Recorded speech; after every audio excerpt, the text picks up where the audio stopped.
welcome to this presentation, the MATATAG curriculum. Today, we will explore its legal policy framework and how it champions learning-centered teaching to shape the future of Filipino learners. Launched by the Department of Education, the MATATAG agenda serves as a roadmap to resolve basic education challenges. It focuses on making the curriculum relevant, accelerating service delivery, promoting learner well-being, and supporting our teachers. The MATATAG curriculum is not just a sudden shift in instructional design. It is deeply rooted in our country's legal system and educational laws.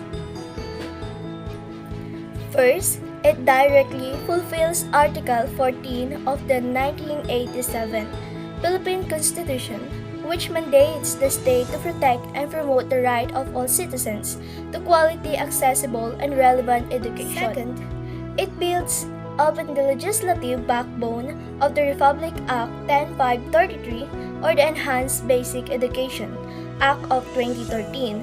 This law explicitly dictates that the national basic education curriculum must be learner-centered, inclusive, developmentally appropriate, and heavily contextualized to meet the diverse needs of our students.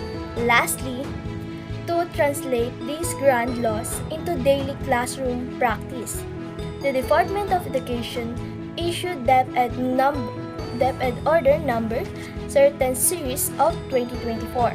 This vital policy serves as our definitive blueprint, laying down the actual guidelines, mechanics, and phased timeline for the national implementation of the MATATAG curriculum. By anchoring our teaching practices to these legal frameworks, we ensure that our classrooms are not only compliant with the law but are genuinely serving the best interests of the Filipino learners. A core element of this framework is the explicit shift to learning-centered teaching. Shift to learning-centered teaching. Instead of the teacher being the sole lecturer, the classroom environment transitions to focus on the learner's active construction of knowledge, critical thinking, and real-world problem-solving. Under the MATATAG, learning-centered teaching is achieved by congesting the curriculum to focus on foundational skills like literacy, numeracy, and social-emotional learning.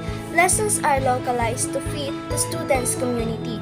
The assessment shift from the pure memorization to authentic performance tasks. By blending a robust legal policy framework with learning-centered principles, the MATATAG curriculum aims to produce holistically developed, resilient, and nationalistic citizens. Together, let us implement this for a stronger nation. Thank you.